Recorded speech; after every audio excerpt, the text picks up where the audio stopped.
Hoy estamos hablando de tecnología. Usualmente lo hacemos aquí en el radar, pero hoy hemos dedicado nuestro programa a hablar de no solamente las amenazas de los hackers, de quienes ingresan a los sistemas informáticos de las empresas, sobre todo, pero también de las personas naturales para robar datos, para pedir rescates, sino que también podemos hablar de la tecnología desde una óptica distinta, que abre un abanico muy amplio de discusiones, de debates sobre hasta dónde llega la posibilidad de que llegue esa tecnología a reemplazar a los seres humanos. Una discusión tan antigua como el mismo hombre. Cada vez que hay un desarrollo, siempre la pregunta ha sido ¿en qué momento esos desarrollos pueden llegar a superar al hombre, al ingenio humano? Incluso ha sido uno de los principales argumentos para muchas películas, para muchos libros. Y hoy vamos a hablar de una tecnología que asombra, porque aparentemente con muy poco logra hilar conceptos e ideas, obviamente creadas por humanos, pero que logra desarrollar unos escritos muy bien hechos que en términos generales o en principio a primera vista no parecieran tener grandes diferencias de una creación que podría ser de un ser humano. Estoy hablando de algo de lo que seguramente ustedes han visto o han leído, sobre todo en estos últimos días, el chat GPT. ¿Qué es eso? ¿Por qué todo el mundo habla de él y por qué se generan tantas discusiones? Hoy tenemos con nosotros en nuestras plataformas digitales, en Blue Radio y también en nuestra señal de antena, una charla con Marcelo Liberini. Él es el vicepresidente de contenidos digitales de Caracol Televisión, por supuesto, un experto en todos estos asuntos. Hola Marcelo, bienvenido al radar, gracias por estar con nosotros. No, gracias Ricardo a vos por invitarme. Un gusto compartir contigo y con la audiencia. ¿De dónde sale un concepto como el de ChatGPT? Hemos visto el desarrollo de la inteligencia artificial, que a grandes rasgos podemos entender, aunque de pronto hay cosas que todavía se nos escapan porque tiene unas complejidades tecnológicas grandes. Pero ¿cómo llegamos a lo que hoy estamos viendo? Usted le entrega unas palabras a un software y el software es capaz de hacer unos escritos y unas creaciones muy bien elaboradas, como digo, parecidas a las que podría ser un ser humano. No, y es maravilloso, ¿no? Y esto es la evolución de un concepto, el concepto de la inteligencia artificial que nació en el mundo de la informática hace, no sé, más de 50 años. O sea, casi desde los inicios de la computación comercial existe toda una rama de estudio académico y de implementación comercial centrada en ese tema, en la inteligencia artificial. Como vos decías, Ricardo, es la máquina reemplazando al hombre, que nunca fue así, nunca fue la expectativa y nunca es la intención, sino es la máquina complementando al hombre, quitándole las tareas repetitivas y empujando la inteligencia de las personas hacia áreas de trabajo mucho más productivas para el ser humano. Pero esto es una evolución y hubo sí un par de elementos muy críticos que fueron cambiando en paralelo a lo largo de los últimos 10, 15 años. Hubo 2 o 3 elementos que se fueron combinando para llegar a esto que vos estás mencionando, de un producto como ChatGPT, u otros productos similares. Hay otros que atacan otros temas, pero con el mismo concepto de base. Este apunta a escribir, hay otros que apuntan con el mismo concepto a transcribir audios, hay otros que apuntan a generar automáticamente imágenes o hasta incluso videos. O sea, se mete muy de lleno en las cuestiones casi creativas. De base hay algo que el mercado empieza a llamar inteligencia artificial generativa, pero que a los que trabajan en eso no les gusta. Ayer leía justo un tweet del fundador de la empresa que creó ChatGPT, que se llama OpenAI, y este señor es uno de los que están ahí metidos en el medio, se llama Sam Altman, que decía: a mí no me gusta que se lo llame inteligencia artificial generativa, porque no quiere decir nada de eso. Y de base hay un concepto importante, que es el concepto de machine learning, o sea, las máquinas aprendiendo. Y eso es lo que ha cambiado muchísimo y ha hecho exponenciar el uso de la inteligencia artificial y lo ha hecho evolucionar muchísimo. El machine learning combinado con otros 2 o 3 conceptos. Como te decía, acá hay una combinación de varias cosas a la vez. Por un lado, las técnicas Machine Learning, por el otro lado, la computación en la nube, que ha facilitado y ha abaratado mucho. Por el otro lado, los procesadores especializados que se pueden llevar a los dispositivos. Entonces vos hoy en tu teléfono inteligente tenés a lo mejor un de gama media hacia alta, tenés dentro de tu teléfono procesadores especializados en procesamiento de Machine Learning. Y por último, algo fundamental para todo esto, para la inteligencia artificial generativa, que es la captura brutal y masiva de datos. Entonces todo eso produce esto, o produce que vos le pidas a otro producto similar como Stable Diffusion o DALL-E con un texto que te muestre una imagen que lo representa y lo hace muy bien, o a un producto parecido como Whisper, que te transcriba un audio con gente hablando y te transcribe a la perfección. Son técnicas muy complicadas. No, pues una maravilla todo esto que estamos aprendiendo. DALL-E, Whisper, otros puntos y otras plataformas que con un concepto muy similar al de ChatGPT tienen otros productos en video, en imagen, en transcripción de audios. Marcelo, ¿cómo logra captar un programa de estos, como los que estamos mencionando, la gran cantidad de información que tienen, que al final es uno de los factores determinantes? Hoy y en los últimos días hablábamos en Blue Radio con un juez de Cartagena que utilizó ChatGPT para poder sustentar con jurisprudencia, con sentencias de la justicia colombiana, una decisión que él tomó de fondo sobre un caso en particular. Y eso significa, en ese caso puntual, que ChatGPT tuvo que haber tenido acceso a miles de sentencias, a miles de fallos judiciales, para poder buscar en esas bases de datos lo que le servía para el caso puntual que le estaban consultando y escribir algo sustentado, aislado, como lo que estaba pidiendo el juez. ¿Cómo se produce la captación de datos y cómo se logra una selección de datos veraces? Porque al final, online hay datos reales, pero también hay muchos datos que no son reales. Bueno, eso que está diciendo es fundamental, por eso estamos en pañales en estas nuevas tecnologías de inteligencia artificial generativa. Y empiezan a pasar cosas como la que acabas de decir. Bueno, instituciones, personas, empresas que quieren usar esa tecnología en reemplazo del ser humano, y no están pensadas para eso, están pensadas para complementar, están pensadas para ayudarte. Vos podés, como mencionabas en este caso del juez, vos podés utilizar estas tecnologías para que te colaboren y te preparen todo, pero lo que tenés que hacer es ponerle el ojo, porque si vos no sos un experto en el tema en cuestión, el resultado puede estar lleno de errores. Porque claro, entonces ahí partimos de nuevo de lo que te decía recién, la base de esto está en una captura masiva de datos y de la computación en la nube. Entonces, la tecnología Internet, la interconexión de todo con todo, la captura de datos por todos lados, masiva, permitida o permitida hasta por ahí no más una capacidad de procesamiento brutal, te genera esta posibilidad de mezclar cosas, ¿sí? Entonces, cuando vos mezclas cosas, en la mayor parte de las veces el resultado es una curaduría adecuada de la información, pero en otras veces lo que todavía no logró resolver la inteligencia artificial generativa es la detección de la verdad. Si el mismo ser humano muchas veces no sabe lo que es verdad y lo que es mentira, entonces ahí es donde se hace imprescindible la participación del humano. La captura de datos es porque el mundo digital, cuando vos tenés 8.000 millones de personas en el mundo y 4.500 millones de personas están conectadas a Internet y están todo el día con un teléfono en la mano, permanentemente están aportando los datos de todo a estas grandes plataformas. Entonces, a partir de eso, por detrás, en esa nube, se captura, se almacena y se distribuye datos, permitiendo el uso en algunos casos y con cambios en las regulaciones. El gran cambio de la inteligencia artificial generativa, está dado en el momento en que, en vez de tratar de ponerle al programa de computación de inteligencia artificial toda la lógica y todo el conocimiento y hacer programas cada vez más complicados, lo que hicieron es cambiar, es permitir que ese programa de computación aprendiera, ¿sí? Como un ser humano.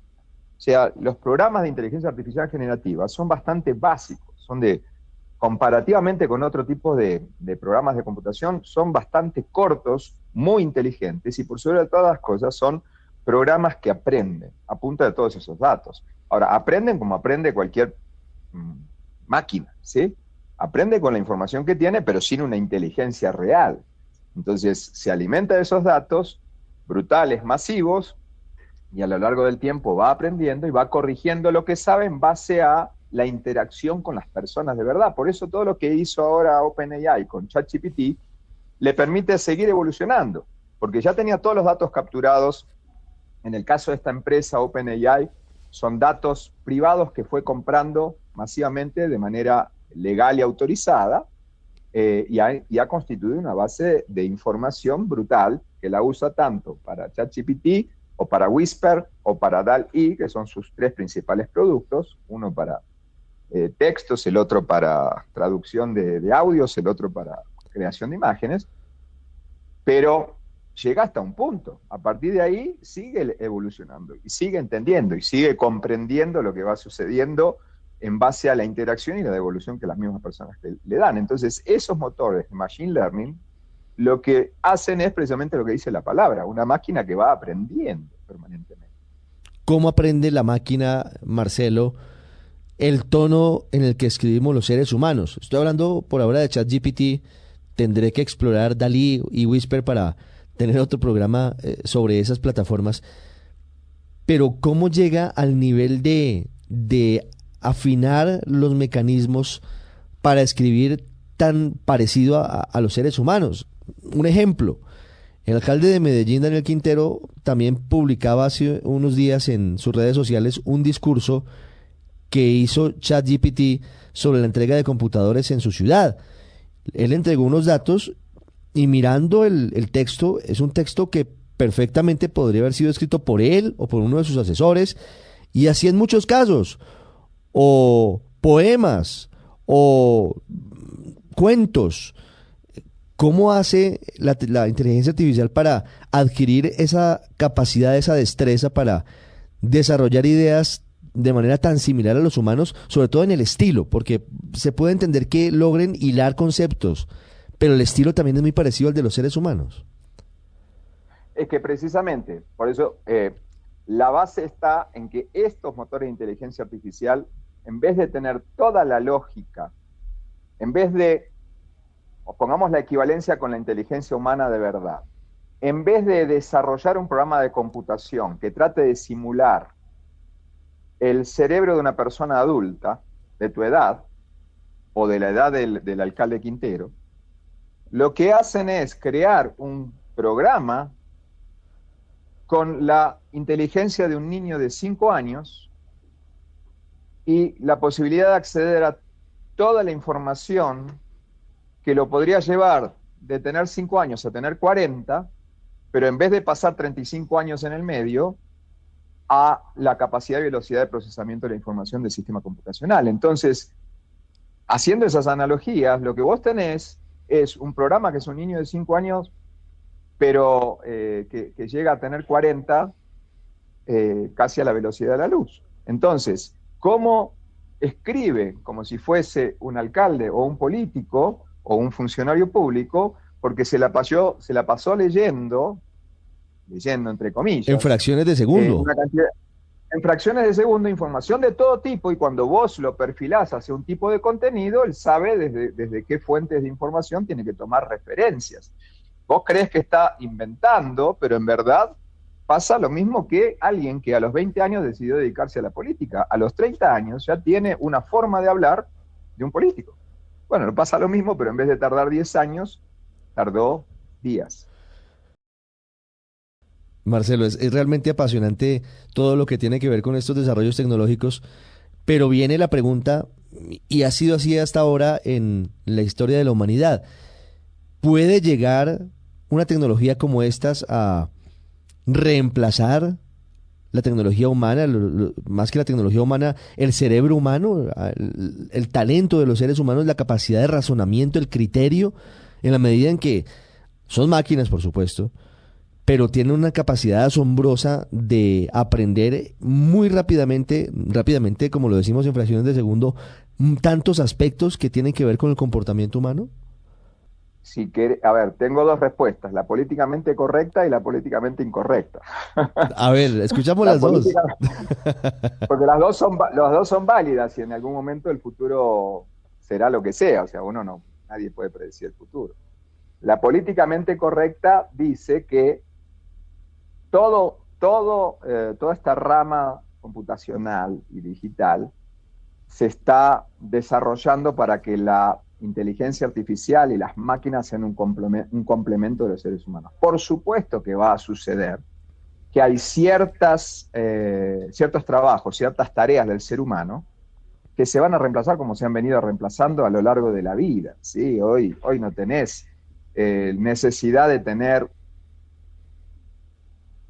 alguien que no en general, alguien que te venga a traer el agua a tu casa, porque abrís un grifo y ya tenés el agua. Bueno, antes existía ese trabajo y así ha ido evolucionando la humanidad. Hay ciertas tareas repetitivas que naturalmente se irán reemplazando, como ya se han venido reemplazando en la etapa previa a la informática o incluso durante el periodo de la informática.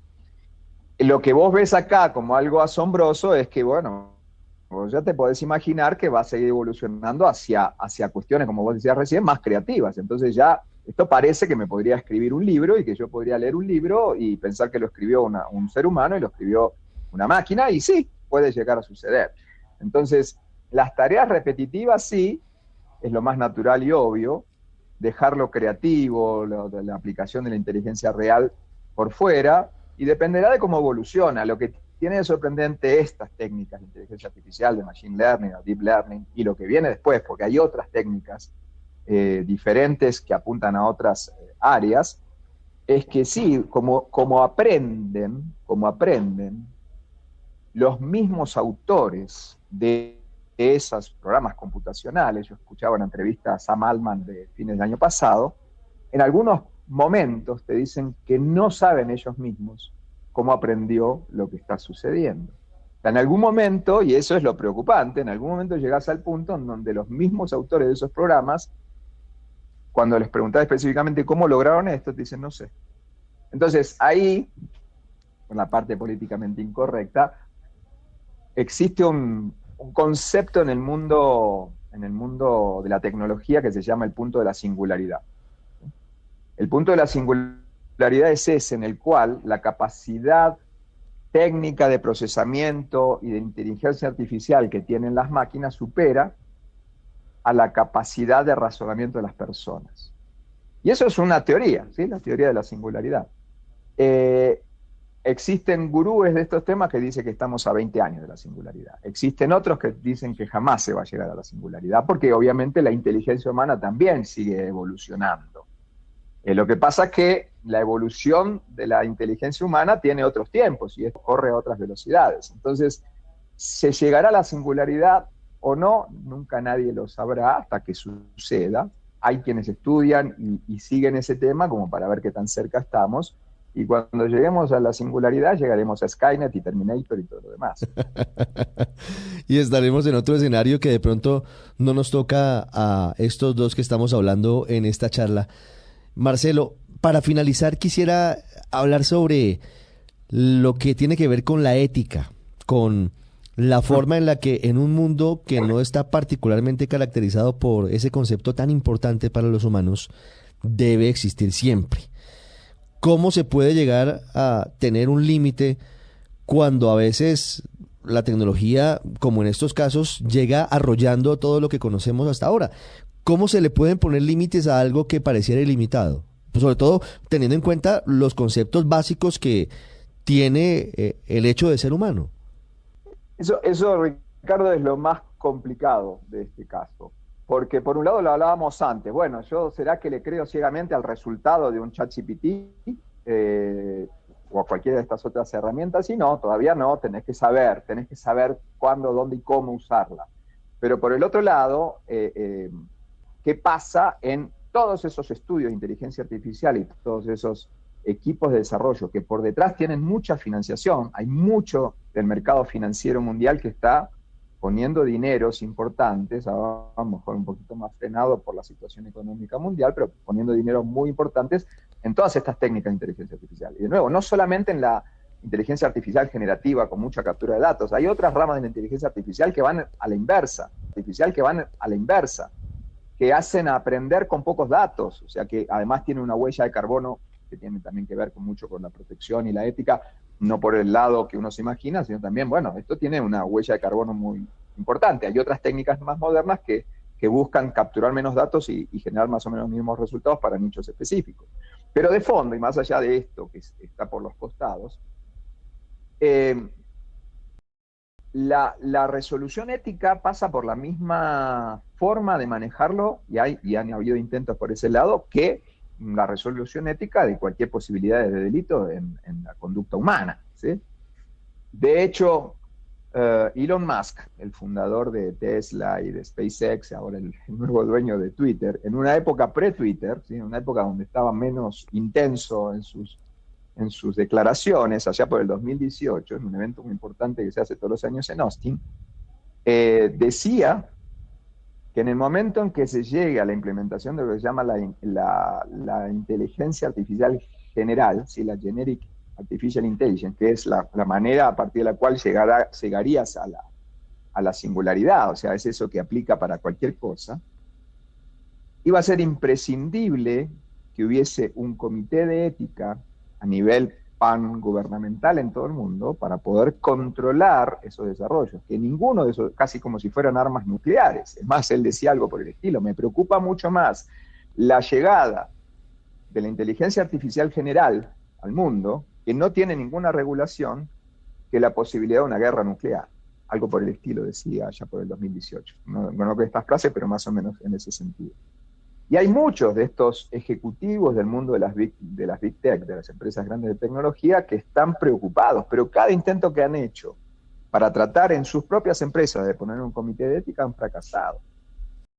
Entonces, va a ser una combinación, como muchas de estas cosas, entre empresas, personas, gobiernos y buena voluntad. La vida misma.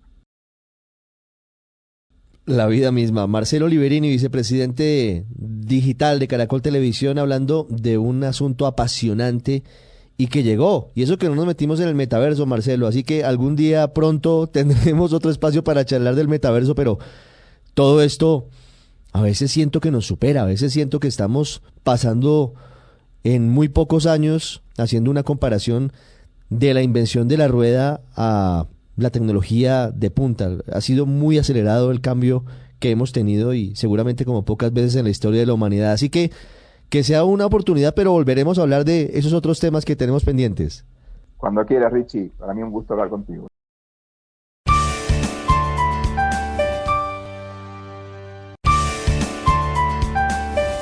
Blue, la alternativa.